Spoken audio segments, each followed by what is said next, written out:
Class 9 physics का ये 5वां चैप्टर है कार्य, ऊर्जा और शक्ति के। इसके हम लोग लॉन्ग क्वेश्चंस को हल करेंगे। ये रहा दीर्घ उत्तरीय प्रश्न। प्रश्नों की संख्या जो दी गई है, टोटल 5 प्रश्न दिया गया है। तो सभी प्रश्नों को हम इस वीडियो में हल करेंगे। तो चलिए प्रारंभ करते हैं। तो यहाँ पे देखिए, सबसे पहले देखिए प्रश्न क्रमांक पहला क्या है। कार्य की परिभाषा लिखें। धनात्मक कार्य, ऋणात्मक कार्य और शून्य कार्य की साधारण व्याख्या करें। तो इस प्रश्न में 2 प्रश्न है। पहला प्रश्न है, हमें कार्य की परिभाषा लिखना है, डिफिनेशन लिखना है कि कार्य किसे कहा जाता है। और दूसरा जो प्रश्न है, कार्य के प्रकार धनात्मक, ऋणात्मक और शून्य कार्य ये किसे कहा जाता है, उदाहरण सहित हमें व्याख्या करना है, समझाना है। तो सबसे पहले देखिए कार्य की परिभाषा लिखेंगे। कार्य किसे कहा जाता है। तो कार्य की परिभाषा, भौतिकी में कार्य यानी वर्क होना तब माना जाता है जब किसी वस्तु पर कोई बल लगाने से या उस पिंड पर बल लगाने से वह वस्तु या पिंड बल की दिशा में कुछ विस्थापित हो, ठीक है, या कुछ दूरी तय करे, तो वो कार्य कहलाता है। या आप इसे इस तरीके से भी लिख सकते हैं, बल और बल की दिशा में तय की गई दूरी के गुणनफल को बल द्वारा किया गया कार्य कहा जाता है। आइए इसको हम अच्छे से समझते हैं पहले। तो यहाँ पे देखिए, यहाँ पे एक वस्तु है और इस वस्तु पे बल लगाया जाता है। तो बल लगाने से क्या हुआ, वस्तु का विस्थापन हो गया। वस्तु पहले यहाँ थी तो यहाँ चली गई, ठीक है, एस विस्थापन हो गया। तो जिस दिशा में ये बल लगाया जा रहा है तो उसी दिशा में वस्तु का भी विस्थापन हो रहा है, यानी दोनों का दिशा सेम है, ठीक है। तो ऐसी अवस्था में कहा जाएगा क्या कि कार्य हुआ है भौतिक विज्ञान के दृष्टिकोण से। ये समझ में आ गया आपको। तो इसको हम कैसे लिखेंगे, तो इसको हम लोग लिखेंगे W बराबर F इंटू एस, यानी कार्य बराबर बल इंटू एस का मतलब बल की दिशा में तय की गई दूरी, ये सूत्र होता है। और ये भी आपको लिखना है, कार्य का SI मात्रक होता है जूल। तो ये हो गया कार्य की परिभाषा। अब हम देखेंगे धनात्मक कार्य क्या होता है। धनात्मक कार्य देखिए, जब किसी वस्तु पर बल लगाया जाता है और वस्तु का विस्थापन बल की दिशा में हो, तब इस बल द्वारा किया गया कार्य क्या होगा, धनात्मक कार्य कहलाएगा। तो ये होता है W equal to F into S. तो इसका हमें उदाहरण सहित व्याख्या करना है। तो आपको उदाहरण भी लिखने हैं। कौन से लिखने हैं, ये जो देख रहे हैं ये क्या है, ये धनात्मक कार्य है। तो इस लकड़ी के गुटके को F बल द्वारा विस्थापित, F बल लगाया जाता है, तो ये S विस्थापित हो गया, ये बल की दिशा में हो गया, ठीक है। तो इसका उदाहरण आप ये भी लिख सकते हैं, या आप इसको ये भी उदाहरण लिख सकते हैं। जब कोई वस्तु नीचे की ओर गिरती है तब उसका जो विस्थापन है पृथ्वी के गुरुत्व बल की दिशा में होता है, क्योंकि जब वो वस्तु नीचे गिरती है तो क्या होता है, गुरुत्वाकर्षण बल भी नीचे खींचता है और वो वस्तु भी नीचे गिरती है। तो ऐसी स्थिति में क्या है, गुरुत्व बल द्वारा किया गया कार्य धनात्मक होता है, और इसका मान ये हुआ W equal to F into S. तो हमने समझा है। इसके बाद हम देखेंगे ऋणात्मक कार्य। ये धनात्मक कार्य के बिल्कुल अपोजिट है। जब किसी वस्तु पर बल लगाया जाता है और उस वस्तु का विस्थापन बल की दिशा के विपरीत होता है, ठीक है, बल की दिशा में ना होकर उसके विपरीत विस्थापन होता है, तब बल तथा विस्थापन के बीच 180 एंगल का 180 अंश का कोण बनता है, यानी सीधी रेखा में। तो ऐसी स्थिति में कार्य क्या होगा, ऋणात्मक कार्य होगा। इसका मान होता है W equal to minus F into S. तो इसका कैसे हम समझेंगे, देखिए यहाँ पे ये हो गया ऋणात्मक कार्य। तो ये क्या है, ये पृथ्वी का तल है, धरातल है। तो यहाँ से कोई व्यक्ति गेंद ऊपर फेंकता है, तो गेंद ऊपर फेंक रहा है, लेकिन वो गुरुत्वाकर्षण बल गेंद का क्या लगा, नीचे की ओर गेंद को खींच रहा है, लेकिन गेंद जा रही है ऊपर। आपको ध्यान रखना है, ये गेंद के ऊपर जाने की स्थिति में ही है। गुरुत्व बल नीचे कार्य कर रहा है, लेकिन विस्थापन हो रहा है ऊपर, नीचे से ऊपर फेंकी जा रही है, ऊपर जा रहा है गेंद। तो ये कार्य होगा ऋणात्मक कार्य, ठीक है। लेकिन आपको यही बात ध्यान रखना है, अगर नीचे ऊपर फेंकने के बाद जब नीचे गेंद आती है तो उस समय वो ये कार्य धनात्मक हो जाएगा, क्योंकि गुरुत्व बल भी कार्य कर रहा है और विस्थापन भी नीचे हो रहा है, ठीक है। ये गेंद सिर्फ ऊपर जाने की स्थिति में ही होगा, ये ऋणात्मक होगा। नीचे आने की स्थिति में ये धनात्मक कार्य हो जाएगा। तो ये आपको उदाहरण लिख लेना है इसका, और आप चाहे तो इसका पिक्चर भी बना सकते हैं। इसके बाद हम लोग देखेंगे शून्य कार्य क्या होता है। शून्य कार्य, जब किसी वस्तु पर बल आरोपित किया जाता है और विस्थापन की दिशा बल के लंबवत हो, यानी 90 अंश के एंगल पर हो, तो कार्य शून्य होगा, ठीक है। ऐसे बल लग रहा है इस तरफ और विस्थापन हो रहा है इस तरफ, यहाँ पे क्या होगा 90 अंश होगा, यानी W = 0। तो इसका उदाहरण क्या है? तो इसका उदाहरण देखिए यहाँ से करना है। जब किसी डोरी के एक सिरे पर बंधे पत्थर को क्षैतिज वृत्त में घुमाया जाता है, चित्र 5.4, तब पत्थर पर बल डोरी के अनुरेख वृत्त के केंद्र की ओर हमेशा लगता है, जबकि वो हर क्षण पत्थर का वेग वृत्त पर स्पर्श रेखा की दिशा में होगा। अर्थात हर क्षण पत्थर लगे हुए बल की दिशा में अविलंब चलता है। अतः इस स्थिति में बल द्वारा पत्थर पर किया गया कार्य शून्य होगा। तो केंद्र की ओर बल लगेगा, लेकिन विस्थापन क्या हो रहा है? विस्थापन इस दिशा में हो रहा है, तभी तो वो पत्थर गोल गोल ऐसे हम उसको नचा रहे हैं। तो ये बल और विस्थापन के बीच क्या हो गया? 90 अंश का कोण बन गया। ठीक है। तो इसके कई उदाहरण आप देख सकते हैं। जब अटैची को आपने देखा होगा, जब हम खींचते हैं, ठीक है, खींचते हम ऐसे और वो चलती है ऐसे, यहाँ पे 90 अंश का कोण बन गया, तो ये उसका कार्य शून्य हो जाएगा। तो ये आपको एग्जाम्पल लिख लेना है। इस तरीके से ये प्रश्न क्रमांक पहला का आंसर समाप्त हो जाता है। इसके बाद देखिए प्रश्न क्रमांक दूसरा क्या है? गतिज ऊर्जा की परिभाषा दें। v वेग से गतिमान तथा m द्रव्यमान के पिंड की गतिज ऊर्जा के लिए व्यंजक प्राप्त करना है। तो सबसे पहले हम गतिज ऊर्जा की परिभाषा देंगे और उसके बाद गतिज ऊर्जा का व्यंजक प्राप्त करेंगे। तो ये बिल्कुल ही आसान प्रश्न है, आइए इसको हल करते हैं। तो ये गतिज ऊर्जा क्या होती है, आइए थोड़ा इसको समझ लेते हैं, उसके बाद आंसर करेंगे। तो किसी वस्तु के गति में होने से जो ऊर्जा निहित होती है, जो ऊर्जा बनती है, वो कहलाती है गतिज ऊर्जा। ये आपको ध्यान देना है। कोई भी वस्तु जब गति में होगी तभी वो उसमें ऊर्जा होगी, तो वो कहलाता है गतिज ऊर्जा। जैसे बंदूक से छूटी हुई गोली, उसमें क्या होती है? गतिज ऊर्जा होती है काफ़ी उच्च मात्रा में, इसीलिए किसी को वो घायल कर देती है। पहाड़ से गिरता हुआ पानी, तो इससे क्या होता है? जल विद्युत इसे उत्पन्न किया जाता है टरबाइन चलाकर, उसमें भी गतिज ऊर्जा होती है। यानी कोई भी वस्तु जब गतिशील होती है तो उसमें क्या होता है? गतिज ऊर्जा होता है।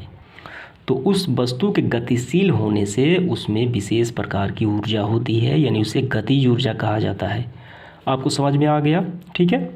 तो इसका हमें आंसर कैसे करना है? पहले गतिज ऊर्जा की परिभाषा देखिए। गतिज ऊर्जा यानी काइनेटिक एनर्जी, किसी वस्तु को उनकी गति के कारण कार्य करने की जो क्षमता होती है उसे कहा जाता है गतिज ऊर्जा यानी काइनेटिक एनर्जी।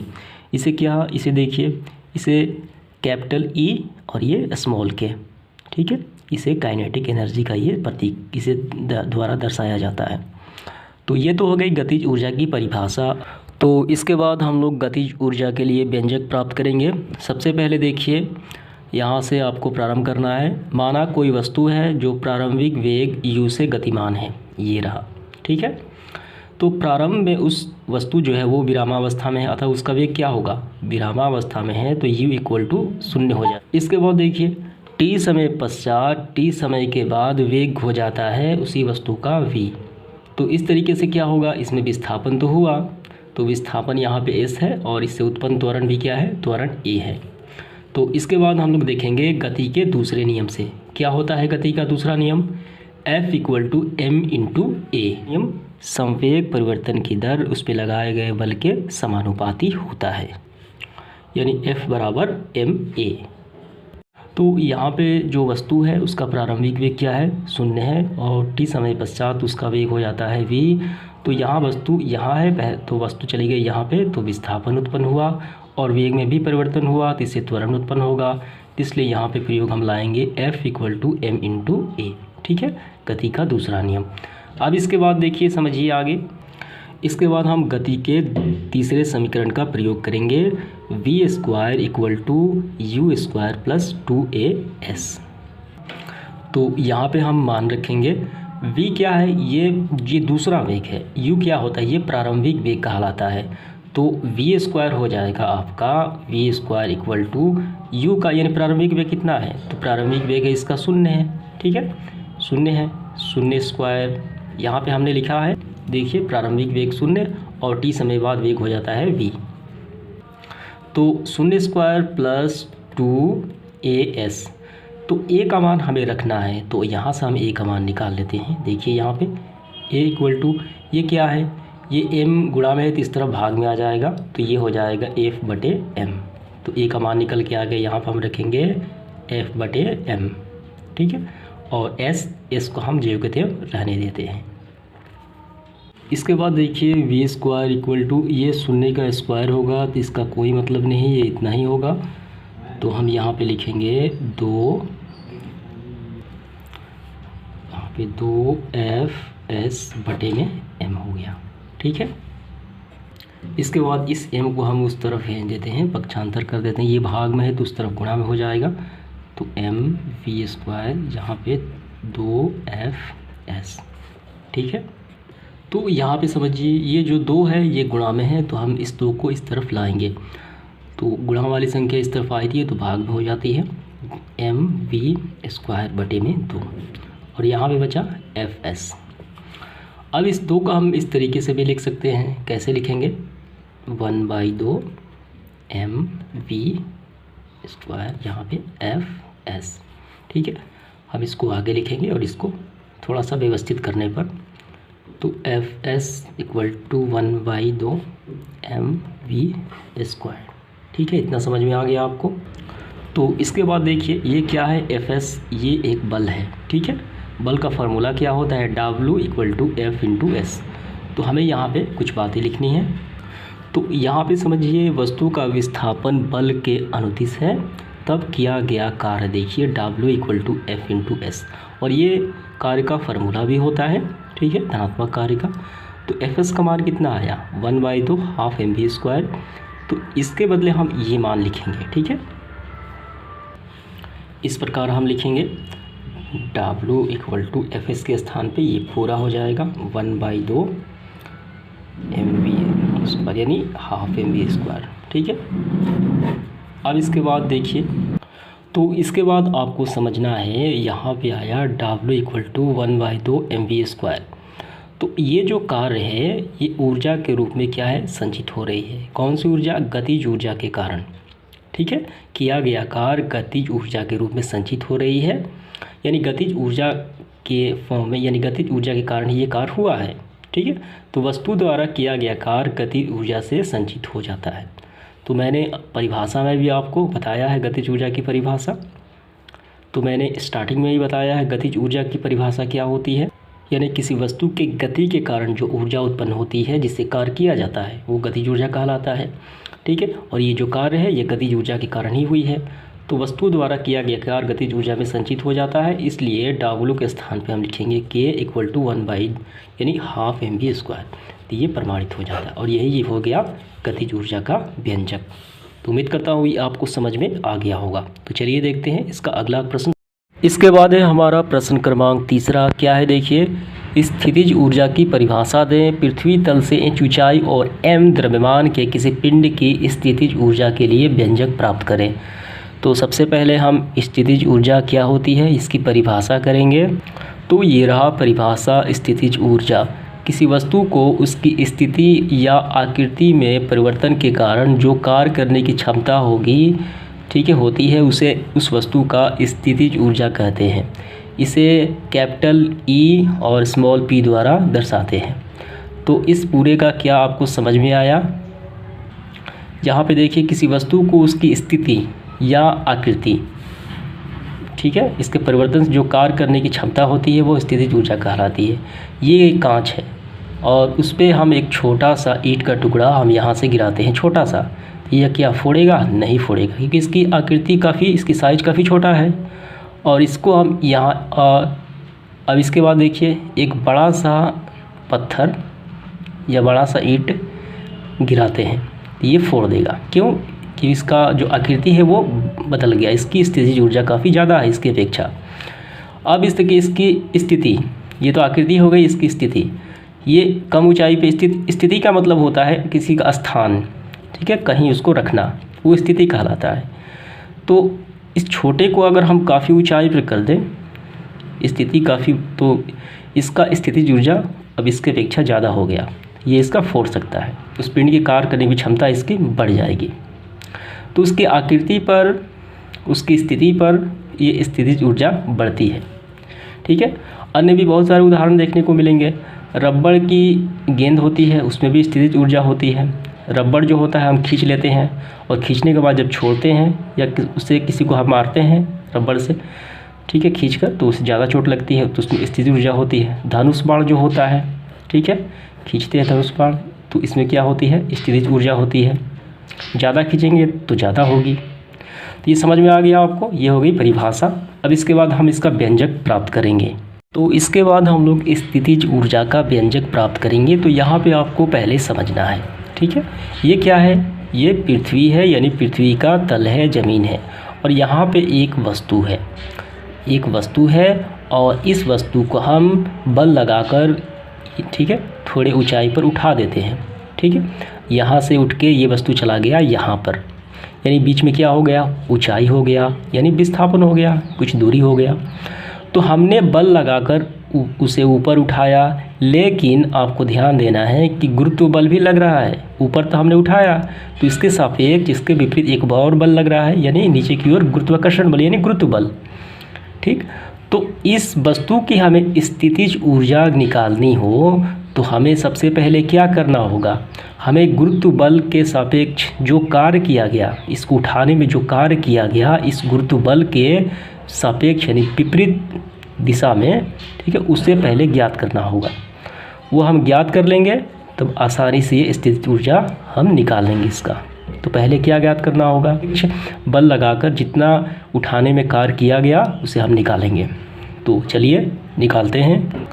तो सबसे पहले आपको लिखना है व्यंजक, माना m द्रव्यमान की वस्तु पर F बल लगा, F बल लगा और वस्तु की h ऊंचाई तक उठा।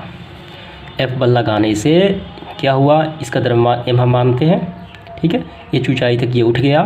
तब वस्तु में किया गया कार्य क्या होता है, W = F × S, F × S, क्योंकि बक्से को उठाने में जो बल लगाया गया वो गुरुत्व बल के सापेक्ष लगाया गया है।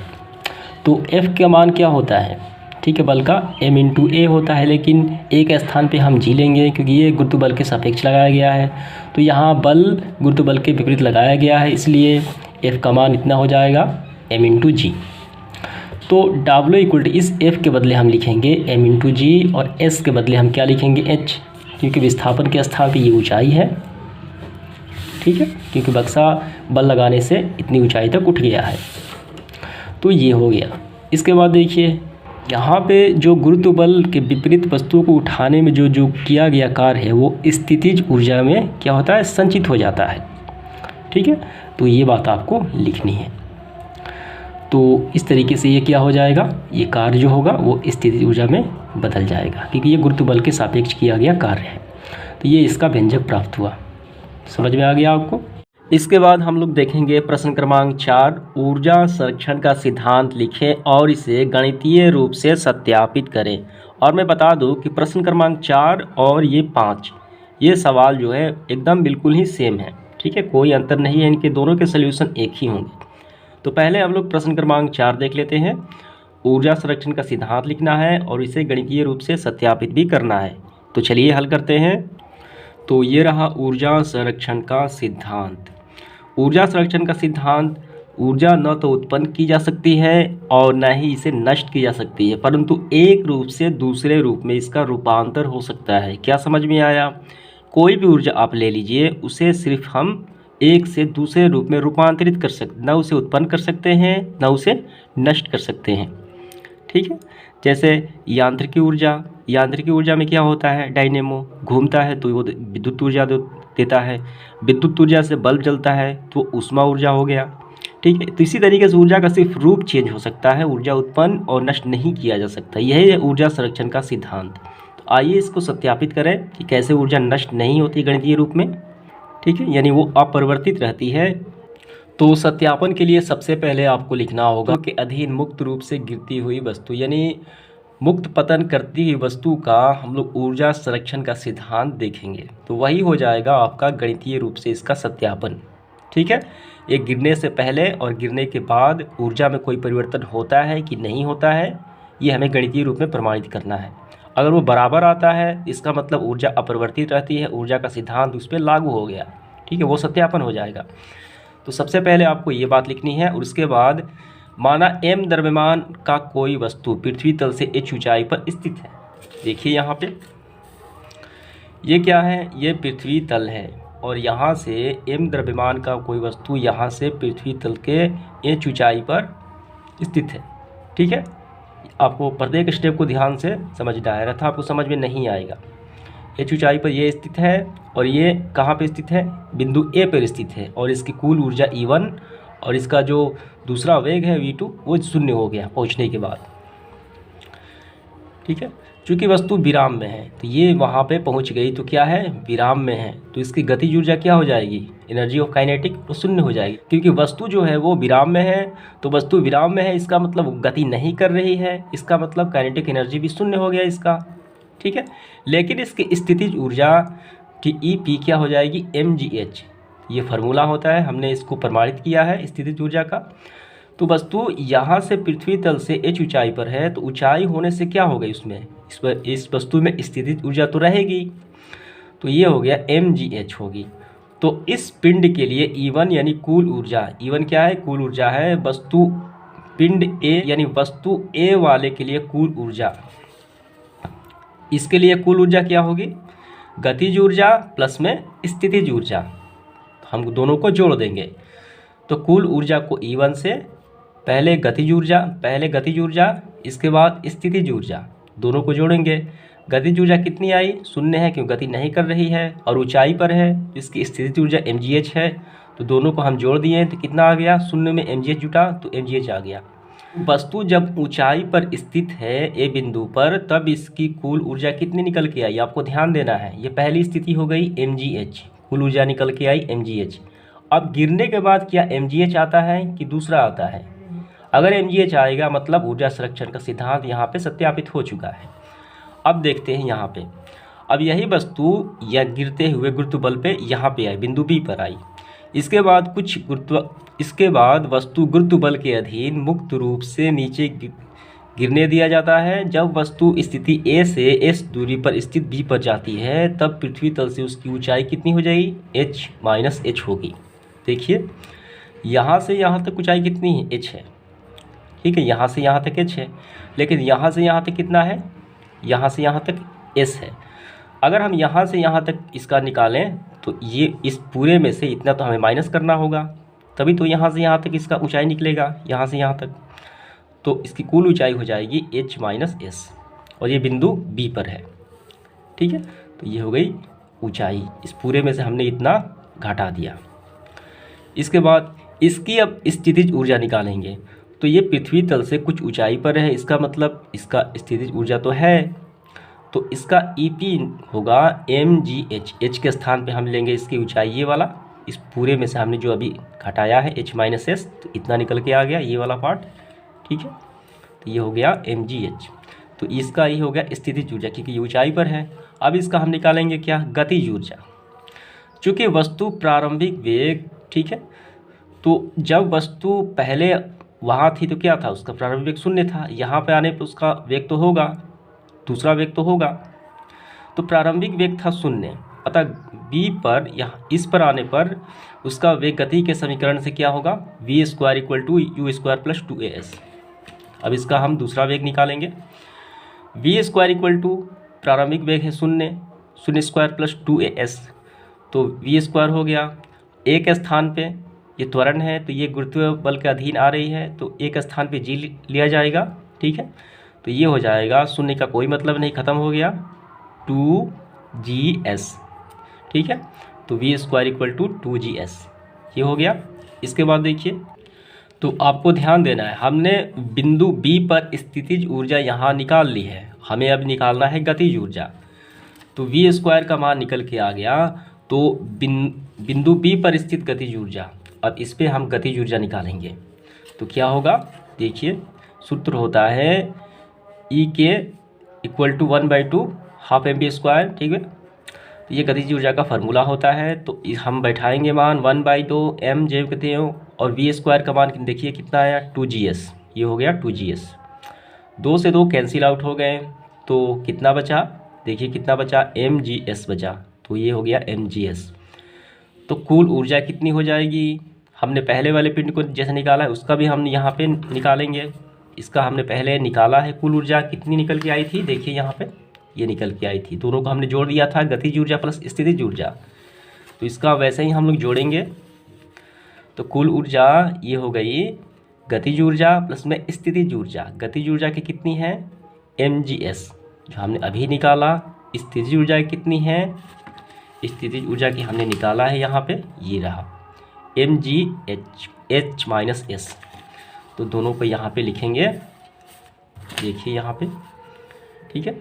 अब इसको हम लोग क्या करेंगे, देखिए आगे क्या होता है। यहाँ पे mgs प्लस h का गुणा इन दोनों के साथ होगा तो कितना होगा mgh ही होगा, ठीक।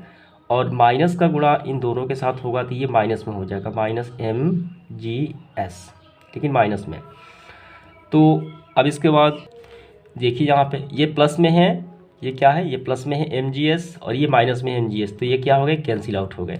तो कितना बचा, mgh बचा। तो कुल ऊर्जा कितनी बची, कुल ऊर्जा बची E2 बराबर mgh। तो बताइए, इसका भी वही निकल के आ गया जो हमने पहले निकाला था, mgh, ठीक है, E1 का mgh, और इसका भी निकल के आ गया क्या, E2 का mgh। तो इसका मतलब क्या हुआ, इसका मतलब हुआ कुल ऊर्जा अपरिवर्तित रहती है और ऊर्जा संरक्षण का सिद्धांत ये सत्यापन हो चुका है। सबसे पहले आपको ये लिखना है लाइन, गुरुत्व के अधीन किसी ऊंचाई से मुक्त रूप से गिरती हुई वस्तु के कुल ऊर्जा अपरिवर्तित रहती है क्योंकि स्थितिज ऊर्जा की कमी गतिज ऊर्जा की वृद्धि से पूरी हो जाती है। अब ये सारे लिखने हैं आपको। जब वस्तु पृथ्वी तल पर मात्र पहुंचती है तो इसकी स्थितिज ऊर्जा शून्य हो जाती है और कुल ऊर्जा गतिज ऊर्जा में रूपांतरित हो जाती है, किंतु ऊर्जा का कुल योग पूर्वोत्तर रहता है, यानी बना रहता है। अतः गुरुत्व के अधीन मुक्त पतन में ऊर्जा संरक्षण के सिद्धांत का पालन होता है। तो ये आपको समझ में आ गया। चलिए देखते हैं इसका अगला प्रश्न क्या है। इसके बाद अगला प्रश्न देखिए, पांचवा, दिखाएं कि मुक्त पतन से मुक्त रूप से गिरते हुए पिंड की कुल ऊर्जा नियत रहती है, यानी अपरिवर्तित रहती है। हमने तो वही तो अभी प्रमाणित किया है कि मुक्त पतन यानी मुक्त रूप से गिरते हुए पिंड की कुल ऊर्जा जो है वो बराबर रहती है, वो नहीं बदलती। तो वही आपको आंसर करना है। तो इसका आंसर आपको बिल्कुल नहीं प्रश्न क्रमांक 4 जैसे ही करना है, बस यही आपको आंसर करना है दोनों, ठीक है। पहले आपको ये निकालना है, उसके बाद E2 निकालना है, और दोनों निकालते हुए ये बात लिखना है कि मुक्त रूप से गिरती हुई कुल ऊर्जा अपरिवर्तित रहती है, नियत रहती है, ठीक है। ये सारे लिखने हैं, एकदम सेम है, मैंने पहले ही आपको बताया था। 4 और 5 का आंसर एकदम सेम है, वही सवाल है। तो समाप्त होता है आज का सेशन, मिलते हैं इसके अगले वीडियो में, धन्यवाद।